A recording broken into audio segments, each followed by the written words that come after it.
5 seconds. Start.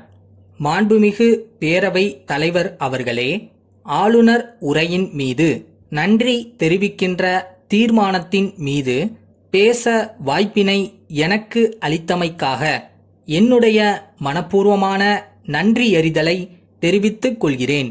ஒரு மனிதனுடைய மூளைதான் நரகத்தையும் சொர்க்கத்தையும் உருவாக்குகிறது.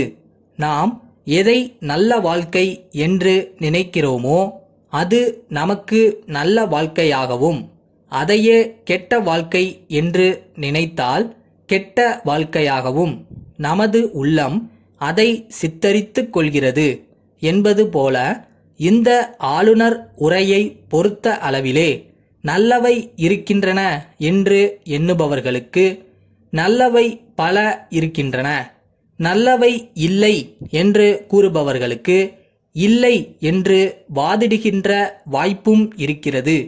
தமிழ்நாட்டிலே வறட்சி என்ற கொடுமை கடந்த 2 ஆண்டுகளாக நம்மை வாட்டி வதைத்து கொண்டிருக்கிறது என்கின்ற நிலையில் இந்த அரசு மக்களை பாதுகாக்கின்ற எண்ணத்துடன் 28 மாவட்டங்களை வறட்சி மாவட்டங்களாக அறிவித்து அந்த பகுதிகளில் வாழ்கின்ற மக்கள் எல்லாம் மிகுந்த துயரத்திலே இருக்கிறார்கள் என்பதற்காக அவர்களுக்கு சிறப்பாக பல்வேறு நல திட்ட உதவிகளை செய்ததை நாடு அறியும். அதுபோல இன்றைக்கு குடிநீர் பற்றாக்குறை தமிழகத்திலே இருக்கின்ற கிராமங்களாக இருந்தாலும் சரி, நகரங்களாக இருந்தாலும் சரி, அங்கிருக்கின்ற மக்கள் போதிய குடிநீர் ஆதாரத்தை பெற வேண்டும், குடிநீர் தட்டுப்பாடு இல்லாமல் விநியோகிக்க வேண்டும் என்கிற முறையில் இந்த ஆளுநர் உரையில் கணிசமான தொகை ஒதுக்கப்பட்டிருக்கிறது என்பதை அறிந்து மகிழ்ச்சி அடைகிறேன். அதுபோல ஒரு வளர்ச்சியடைந்த சமுதாயம் என்பது உலக அரங்கிலே தெரிய வேண்டும் என்று சொன்னால் அந்த சமுதாயம் கல்வி கற்ற சமுதாயமாக இருக்க வேண்டும். அந்த கல்வியை 100க்கு 100 விழுக்காடு தமிழக மக்களுக்கு கொடுக்க வேண்டும் என்கின்ற ஆர்வத்தோடு இந்த அரசு செயலாற்றிக் கொண்டிருக்கிறது என்கின்ற திட்டமும் இந்த ஆளுநர் உரையில் குறிப்பிடப்பட்டிருப்பது பாராட்டத்தக்கது.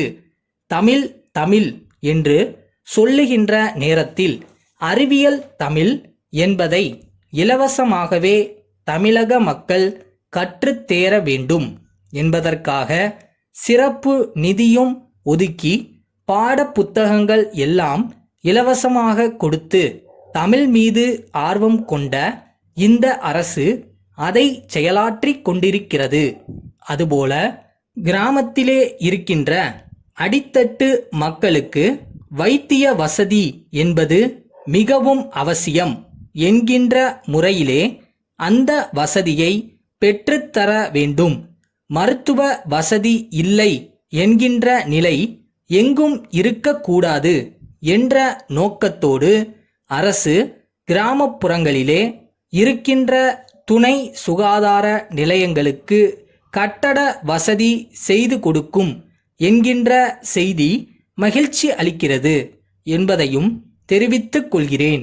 ஏழை எளிய மக்களுக்கு தொண்டு செய்ய வேண்டும், கடமையாற்ற வேண்டுமென்ற நோக்கத்தோடு அறிவித்திருக்கிற பல்வேறு நல்ல திட்டங்களை வரவேற்று வாய்ப்பு கொடுத்த மாண்புமிகு பேரவைத் தலைவர் அவர்களுக்கு மீண்டும் என்னுடைய நன்றி கலந்த வணக்கத்தை தெரிவித்து அமைகிறேன்.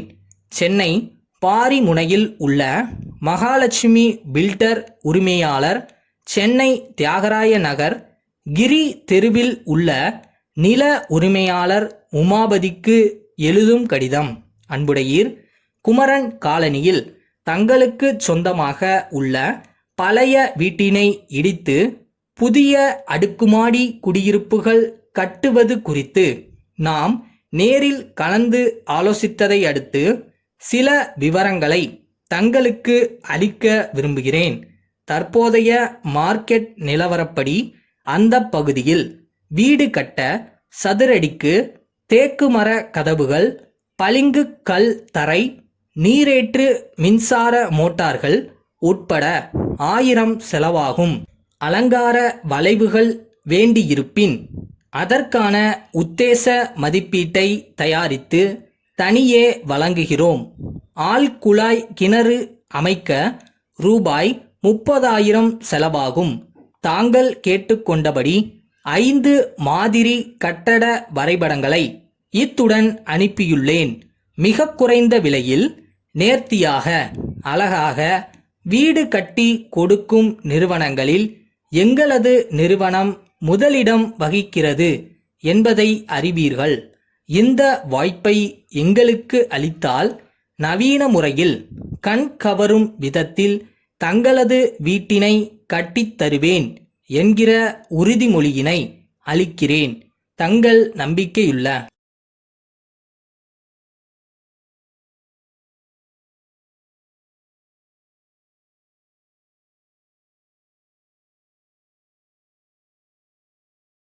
நீ போற பாதை எவ்வளோ கஷ்டமா வேணா இருக்கட்டும், ஆனா நீ யாருன்னு மறந்துடாத. எதுக்கு இதை ஆரம்பிச்சேன்னு மறந்துடாத.